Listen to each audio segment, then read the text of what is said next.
नमस्कार। मैं विजयपाल सिंह परिहार। आज पॉलिटी का जो अंक आज मैं लेके आया हूं वो है स्वतंत्रता का अधिकार। स्वतंत्रता का अधिकार। स्वतंत्रता का अधिकार अनुच्छेद 19 से 22 तक हमारे संविधान में दिया हुआ है। और अनुच्छेद 19 से 22 तक जो पढ़ना है स्वतंत्रता का अधिकार, उसमें आज जो इस वीडियो में होगा वो केवल अनुच्छेद 19 पर फोकस होगा। अनुच्छेद 19 पर फोकस होगा। अनुच्छेद 19 में क्या है? वाक विषयक स्वतंत्रता का अधिकार। वाक विषयक स्वतंत्रता का अधिकार। तो ये है आज का जो टॉपिक है वो, कि सब हम पढ़ेंगे क्या? तो वाक विषयक स्वतंत्रता का अधिकार पढ़ेंगे। अब बात होती है कि भाई इसके पहले तक हम लोग क्या है, समानता का अधिकार तो हम लोग खत्म कर चुके हैं, है ना। तो समानता के अधिकार तक आपको उसमें देख सकते हैं। उसके बाद ये आगे है और इसी तरह से कोर्स आगे बढ़ता रहेगा, है ना। अगर कोई समस्या नहीं आती तो इसी तरह से इत्मीनान से कोर्स बढ़ता रहेगा। थोड़ी और जल्दी वीडियो भी आएंगे, है ना। निश्चिंत तो है कि आपको एग्जाम के पहले पहले तक, अपने जो भी एग्जाम आप एमपीपीसी दे रहे हैं या यूपीएससी दे रहे हैं, उसके पहले तक आपको ये सारा कोर्स कवर होके मिल जाएगा। तो आपको लग रहा होगा कि भाई अभी बीच में तो गैप हो गया था, तो मैंने आपको बताया था कि गैप हो गया था किन कारणों से। अब नहीं होगा। अच्छा, एक और चीज कि यहाँ तो हम लोग पॉलिटी कर ही रहे हैं, इसके साथ में मैं जो आपके लिए ले आना चाहता हूँ वो है PYQ, previous year questions. 15 year के प्रीवियस ईयर क्वेश्चन मैं आपको आपके लिए ले आऊंगा। ठीक है। तो 15 साल के आईएएस के क्वेश्चन, 15 साल के एमपीपीसीएस के क्वेश्चन ले आऊंगा, क्योंकि ये एग्जाम जो है एकदम सामने है। कुछ और एग्जाम है उसके बाद, जैसे बीपीएससी है और उसके और बाद यूपी पीसीएस का पेपर है। तो जिन जिन पीसीएस के पेपर जैसे जैसे होंगे तो धीरे धीरे करके हम उसके भी पीवाईक्यू यानी प्रीवियस ईयर क्वेश्चन पेपर ले आते रहेंगे। ठीक है। लेकिन अब बात यह है कि यहाँ तो मैं जो एजुकेशन फॉर सिविल सर्विस जिस चैनल के माध्यम से आप ये वीडियो देख पा रहे हैं, उस चैनल पर तो मैं पॉलिटी और एथिक्स के वीडियो यानी जो मैं ले आता हूँ, मैंने कहा व्यक्तिगत प्रयास से जो मैं ले आता हूँ वो ले आऊंगा। लेकिन इसके अलावा भी जैसे आपको चाहिए क्या है भाई, कि हिस्ट्री पर, ज्योग्राफी पर, इकोनॉमी पर, साइंस पर, इन सब पर भी सर इस तरह का पीवाईक्यू आए। तो इस तरह के पीवाईक्यूज के लिए आपको जो हमारा एक नया चैनल है, next gen IAS Delhi, next gen IAS Delhi, इस पर जाना पड़ेगा, है ना। तो इस पर आपको बाकी चीजें भी पीवाईक्यूज और तमाम सारी चीजें मिलेंगी। तो कंप्लीट प्रोग्राम अगर आपको चाहिए तो कंप्लीट प्रोग्राम तो यहाँ पर मिलेगा। और आपको सिंगल अगर पॉलिटी और एथिक्स और जो इन चीजों से मतलब है, तो ये आपको क्या है, एजुकेशन फॉर सिविल सर्विस, जैसा हम लोग इसमें बात कर रहे हैं, एजुकेशन फॉर सिविल सर्विस, इस पे आपको मैं जो पढ़ाता हूँ उससे संबंधित बातें मिलती रहेंगी। अच्छा, नेक्स्ट जेन आईएएस पर भी मैं वहां पर पढ़ाऊंगा, वो बातें वहां पर भी मैं शेयर करूंगा। लेकिन बात होती है कि ये मेरा इंडिविजुअल प्रयास है, जो मैं व्यक्तिगत तौर पे ले आता रहता हूँ, तो व्यक्तिगत तौर पे ले आता रहूंगा। और ये जो है सामूहिक प्रयास है, तो उसमें सारी चीजें कंप्लीट कवरेज आपको मिलेगा। तो आपको दोनों तरीके से हेल्प मिल जाएगी। जो मुझसे हेल्प चाहते हैं वो लोग मुझसे हेल्प ले सकते हैं, और जो एक कंप्लीट चीज चाहते हैं उनके लिए नेक्स्ट जेन आईएएस एक नया प्लेटफॉर्म है, जिसके माध्यम से आपको वो सारी चीजें मैं ले आने का प्रयास करूंगा। तो दोनों चैनलों के पीछे मैं हूँ। तो ऐसे में दोनों चीजें ले आने की कोशिश करूंगा, क्योंकि कुछ लोगों को था कि सर आप जो पढ़ा रहे हैं केवल वो इसमें ले आएंगे तो बाकी चीजें कहाँ से कवर होंगी। तो बाकी चीजों के लिए एक नया चैनल है जिसपे कवर होंगी। ठीक है। तो अब हम लोग टॉपिक पर चल लेते हैं अपने। तो आइए तो टॉपिक पर चलते हैं।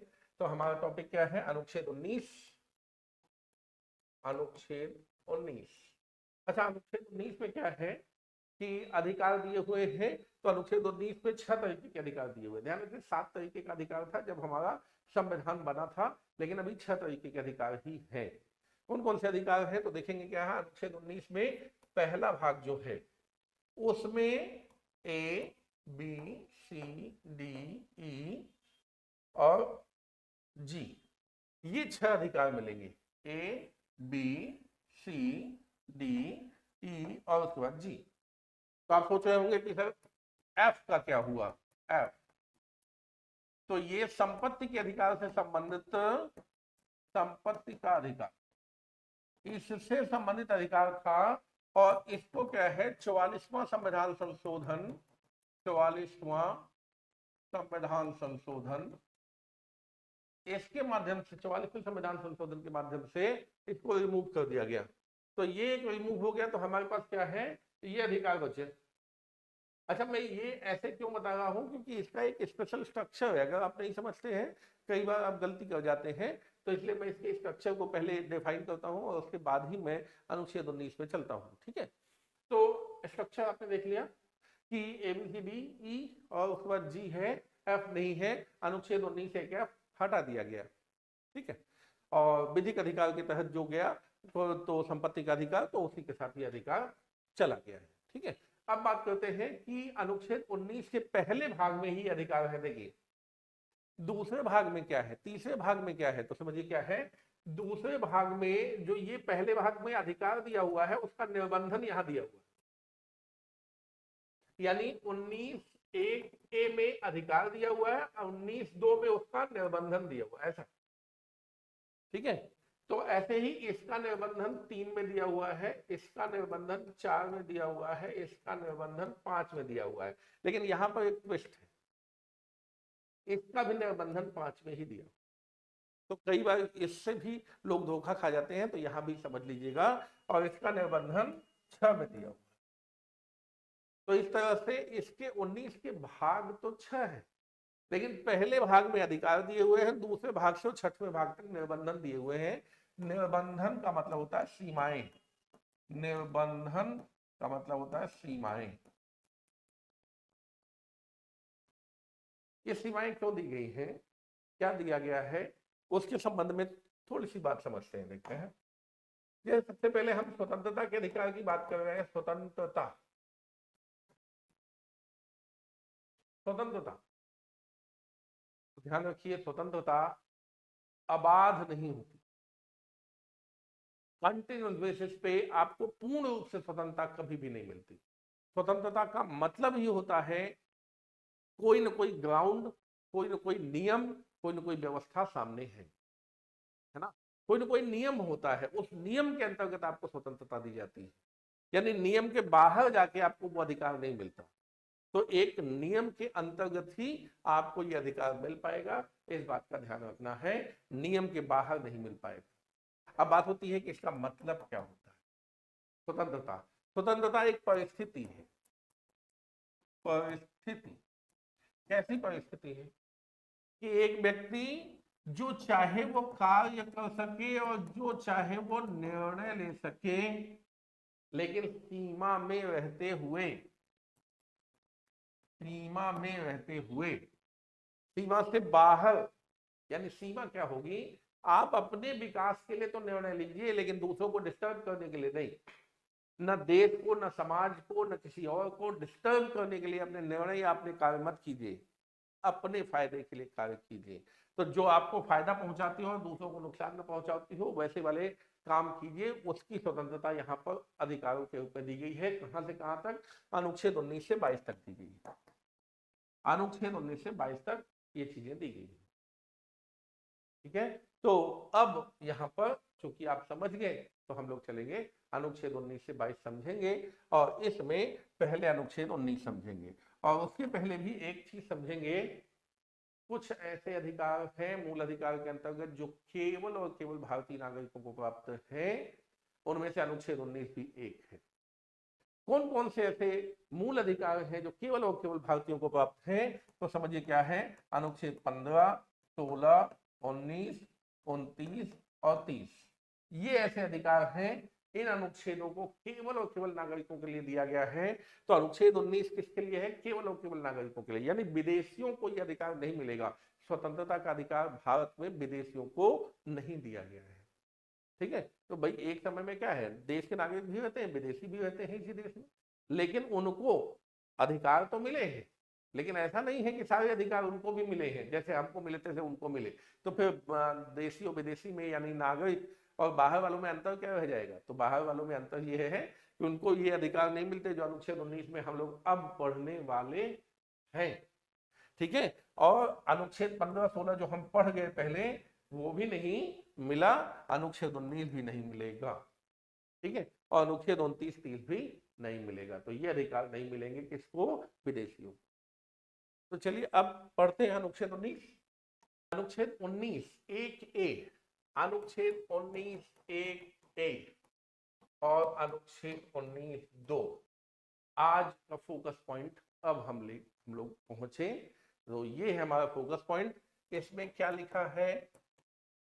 विचार एवं अभिव्यक्ति की स्वतंत्रता। तो विचार और अभिव्यक्ति की स्वतंत्रता इसमें है। और अनुच्छेद 19(2) में क्या है? निर्बंधन सीमाएं। निर्बंधन कितने प्रकार के हैं? 8 प्रकार के निर्बंधन। तो पहले हम बात करेंगे इसके विचार और अभिव्यक्ति की स्वतंत्रता। इसका क्या मीनिंग होता है? विचार या वाक, है ना, वाक या विचार, विचार एवं अभिव्यक्ति माध्यम। कई माध्यम होते हैं अपने विचार को व्यक्त करने के। जो दिमाग में आपके आइडिया आता है उसको व्यक्त करने के यानी अभिव्यक्त करने के कई तरीके होते हैं। बोलकर, लिखकर, वीडियो बनाकर, ऑडियो का कुछ रिकॉर्ड करके, पेंटिंग बनाकर, कुछ भी कार्टून बनाकर, जो तरीका आपको ठीक लगे उस तरीके से आप अपने विचार व्यक्त कर सकते हैं। तो विचार व्यक्त करने की स्वतंत्रता आपको दी गई है। आप अपने विचारों को व्यक्त कर सकते हैं, जैसे आपको ठीक लगे वैसे आप अपने विचार व्यक्त करेंगे। निर्बंधन की बात हम लोग करेंगे, है ना, लेकिन बात यहां होती है कि पहले इस अधिकार के बारे में जान लें। तो यह अधिकार है आप अपने विकास के लिए जो भी आपके दिमाग में विचार आता है उसको जैसे चाहे वैसे व्यक्त कर सकते हैं। ऑडियो, वीडियो, जो भी आज का तरीका है, जैसे क्या है, हम फेसबुक पर, व्हाट्सएप पर, यूट्यूब पर वीडियो बना के या रील्स बना के या कई रील्स, मीम, तमाम सारी चीजें बनाते रहते हैं ना, सब ये स्वतंत्रता इसी के तहत आती है। अब बात होती है कि ये जो स्वतंत्रता है इसके अंतर्गत आती है। तो कुछ कुछ लोग कहते हैं कि ये जो स्वतंत्रता है यही आधार है हमारे लोकतंत्र का, क्योंकि अगर हम बोल नहीं सकते, अपने विचार व्यक्त नहीं कर सकते तो लोकतंत्र कतई संभव ही नहीं है। यानी जो हम शासन प्रणाली में जीवन जी रहे हैं वो संभव ही नहीं होगी ऐसी शासन प्रणाली यदि हमें ये वाला अधिकार ना मिले। तो जिस देश में लोकतंत्र है समझिए ये वाला अधिकार। तो ये अधिकार अच्छे तरीके से होना चाहिए, तभी लोकतंत्र होगा। आजकल विपक्ष और विपक्ष के नेताजी राहुल गांधी जी कई बार कहते हैं कि भाई मुझे बोलने नहीं दिया जाता। तो वो तो सांसद हैं, संसद के अंदर के अधिकार थोड़ी और आगे बढ़ के होते हैं। आम आदमी के लिए भी बहुत सारे लोग ये कहते हैं कि भाई आजकल तो बोलने का कोई अगर इधर उधर कुछ भी बोल देता है तो उसको कहीं दंड मिल सकता है या कुछ ऐसा हो सकता है, तो लोकतंत्र खतरे में है। तो आम आदमी की हैसियत से लोग समझ ही नहीं पाते, तो इसमें लोकतंत्र क्या खतरे में? भाई तुम बोल पाए नहीं बोल पाए इससे लोकतंत्र कहाँ खतरे में है? हाँ, लोकतंत्र ऐसे ही खतरे में आता है क्योंकि बोलने की आजादी से ही जुड़ा हुआ है लोकतंत्र। यदि आपकी बोलने की आजादी कोई सरकार छीनती है, अब भाई जो लोग आरोप लगाते हैं सरकार पर, सरकार अपना क्लेरिफिकेशन देती है, सरकार जाने की सरकार कर रही है कि नहीं कर रही, आप भी महसूस कर सकते हैं। अगर सरकार कर रही होगी तो महसूस कर रहे होंगे, नहीं कर रही तो नहीं कर रहे। तो जिसको समस्या होती है वो उसके समाधान की ओर आगे बढ़ता है ना। तो यही समझिए कि क्या आप जो विचार व्यक्त कर रहे हैं उस पर कोई अड़ंगा तो नहीं लग रहा? कोई अगर अड़ंगा लग रहा है तो वो तथ्यात्मक होना चाहिए, जैसे सीमाओं के अंतर्गत होना चाहिए। अदरवाइज आपको विचार व्यक्त करने की पूरी छूट होगी, आप अपने विचार व्यक्त कर सकते हैं और जिस माध्यम से चाहे उस माध्यम से, तभी लोकतंत्र जीवित है। तो लोकतंत्र से इसका संबंध क्या है ये मैंने बताया। तो नेताजी लोगों को भी ये चाहिए, आम पब्लिक को भी ये चाहिए, और इतने ही लोगों को नहीं चाहिए, पत्रकार लोगों को भी चाहिए। आप देखिए बहुत सारे पत्रकार कहते हैं कि नहीं भाई लोकतंत्र खतरे में है, तो ये फिर लोकतंत्र का खतरे में क्यों? वो भी लोकतंत्र के चौथे स्तंभ है ना। जो आपका क्या प्रेस की स्वतंत्रता, और प्रेस की स्वतंत्रता भी इसके अंतर्गत आती है, इसी अधिकार के अंतर्गत प्रेस की स्वतंत्रता।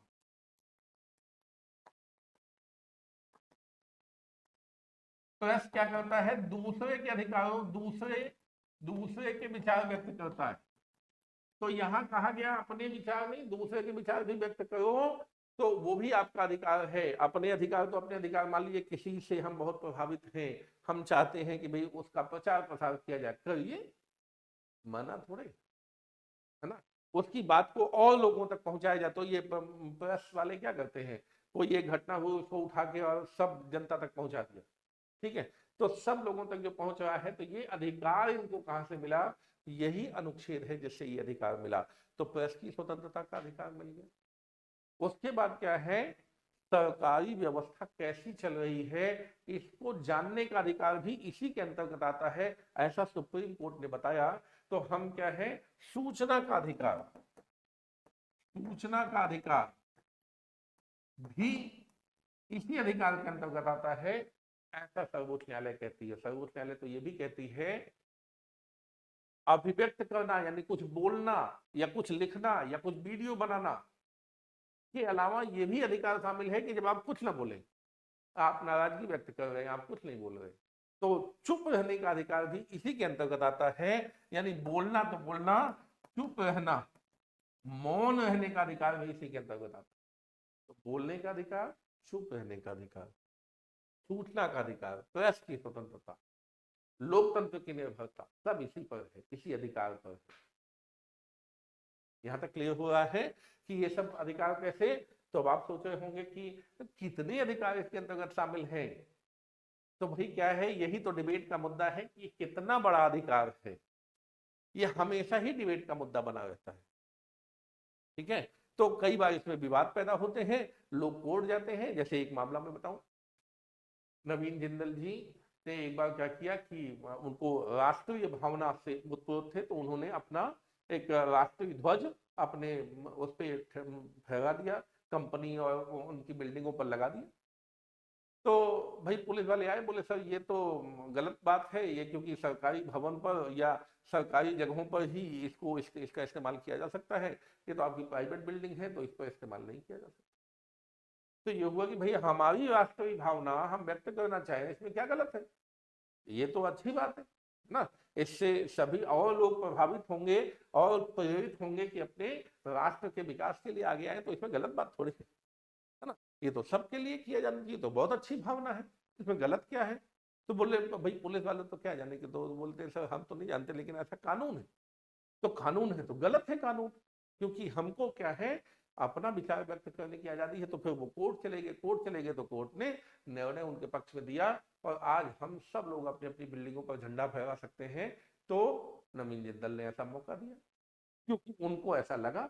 आपको भी कभी ऐसा लगे जीवन में कि भाई ये चीज हमको करनी है, और पता चला कि वो जब आप करते हैं, कहते हैं, लिखते हैं, वीडियो बनाते हैं, पता चला पुलिस आके या कोई अथॉरिटी आके आपको रोक देती है, नहीं नहीं ये नहीं कर सकते, है ना, नहीं तो आपको गिरफ्तार किया जाएगा या कुछ किया जाएगा या दंडित किया जाएगा। अगर ऐसा कुछ किया जाता है, अगर आपको लगता है कि कोई भी डिस्ट्रक्टिव काम नहीं होगा इससे, हमेशा ही आप कंस्ट्रक्टिव काम कर रहे हैं उससे, तो एकदम कोर्ट में चैलेंज कीजिए, क्योंकि ये तो डिबेटेबल इशू है, और हो सकता है कि आपकी बात को भी सुना जाए और एक नया होराइजन क्रिएट हो।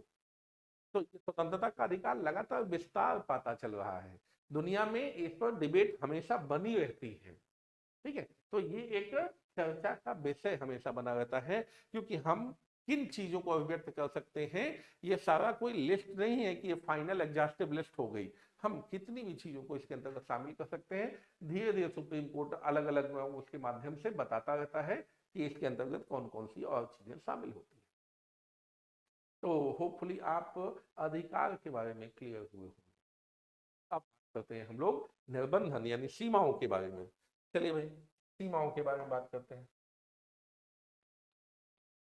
सीमाएं 8 प्रकार के निबंधन लगाए गए हैं, जिसमें पहला है क्या, जो हमारे पास क्या है, राष्ट्रीय सुरक्षा के हित में, राष्ट्रीय सुरक्षा के हित में, तो हमारे पास जो अधिकार है हम उसका इस्तेमाल कर सकते हैं, बशर्ते वो राष्ट्रीय सुरक्षा को चैलेंज न कर रहा हो।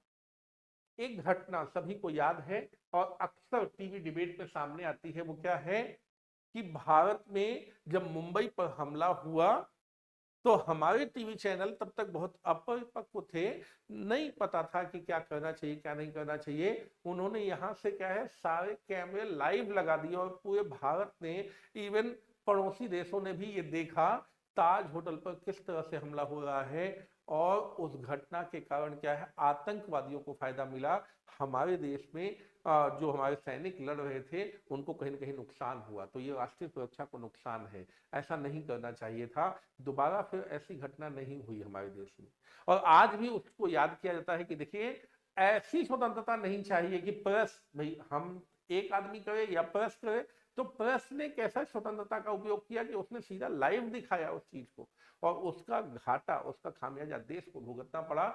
देश के जवान जो वहां लड़ रहे थे उनको कहीं ना कहीं घाटा, उनको उनकी कैजुअलिटी हुई, उनकी डेथ हुई। तो ये अपने आप में बड़ी समस्या है। तो यहाँ पर क्या है, राष्ट्रीय सुरक्षा के हित में सरकार ऐसी चीजों पर प्रतिबंध लगा सकती है, ऐसी चीजों के प्रसारण पर प्रतिबंध लगा सकती है। ये बात का ध्यान रखना है। फिर इसके बाद क्या है, हम दूसरी चीज में आते हैं निबंधन में, विदेशी राज्यों से मैत्रीपूर्ण संबंधों के हित में, विदेशी राज्यों के साथ मैत्रीपूर्ण संबंधों के हित में। भाई आज की डेट में देखिए, भारत लगातार प्रयास कर रहा है कि रसिया से अच्छे संबंध रहे हमारे, और साथ साथ अमेरिका से भी अच्छे संबंध रहे, जबकि दोनों ही एकदम अलग विचार वाले देश हैं और हम दोनों से अच्छा संबंध बनाए रखना चाहते हैं। अगर हम दोनों से अच्छा संबंध बनाए रखना चाहते हैं तो उसमें काफी कठिनाइयां होती हैं।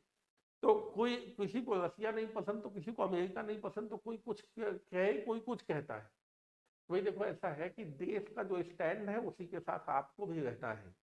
आप अगर कोई ऐसा बयान, कोई ऐसा काम, कोई ऐसी चीज करते हैं जिससे देश के इन दोनों से कोई किसी भी तरह से संबंध खराब होते हैं, या किसी भी देश से अगर संबंध खराब होते हैं, तो भाई आपके बोलने पर या आपके उस तरह के कार्य करने पर प्रतिबंध लगाया जा सकता है। चाहे आप बहुत बड़ी कंपनी हो या एक व्यक्ति हो, इस बात से मतलब नहीं है। ठीक है, तो यही समझना है कि कल को कोई कंपनी कह दे कि भाई हम रसिया के यहाँ अपना क्या नाम है, अपना कंपनी का कोई ऑफिस नहीं खोलेंगे, इसलिए नहीं खोलेंगे क्योंकि रसिया ने तो यूक्रेन पर अटैक कर दिया। अरे भाई, रसिया और यूक्रेन यानी अभी देश का स्टैंड क्या है, देश यूक्रेन से भी दोस्ती रखना चाहता है, देश रसिया से भी दोस्ती रखना चाहता है। फिर आप अलग स्टैंड में बात नहीं कर सकते, ये समझना है। ठीक है, तो ये हो गया मैत्रीपूर्ण संबंधों के हित में। होपफुली बात समझ में आई होगी। फिर अगला है लोक व्यवस्था को बनाए रखने के लिए, लोक व्यवस्था को बनाए। तो लोक व्यवस्था, पब्लिक ऑर्डर, यानी मान लीजिए कि हमको बोलने की आजादी मिली, माइक उठाए और रास्ते पर चले गए और भाषण देना स्टार्ट कर दिया, भीड़ इकट्ठी हो गई, फिर यातायात प्रभावित हो गए। ये कर सकते हैं क्या ना? नहीं जी, ये नहीं कर सकते आप। बोलने की आजादी मिली, बोलिए, लेकिन कहाँ जहाँ परमिटेड हो वहां बोलिए। ऐसी जगह पर थोड़ी बोलना है जहां पर समस्या खड़ी हो जाती है। यहाँ समस्या नहीं खड़ी करनी। लोक व्यवस्था, पब्लिक ऑर्डर जो है उसको बने रहने देना है। कई बार ऐसा देखा, देखिए शिष्टाचार के हित में भी है, शिष्टाचार के हित में, शिष्टाचार के हित में,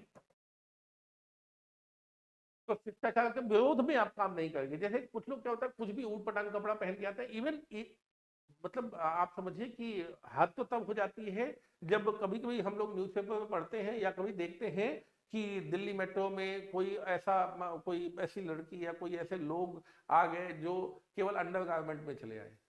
अरे भाई, ऐसा मत करो। अच्छा, वो तर्क भी क्या देते हैं उनका तर्क सुनिए, कहते हैं हमारी बॉडी, हमारा कपड़ा, हमारा मन। अरे नहीं, इससे दिक्कत होती है और लोगों को।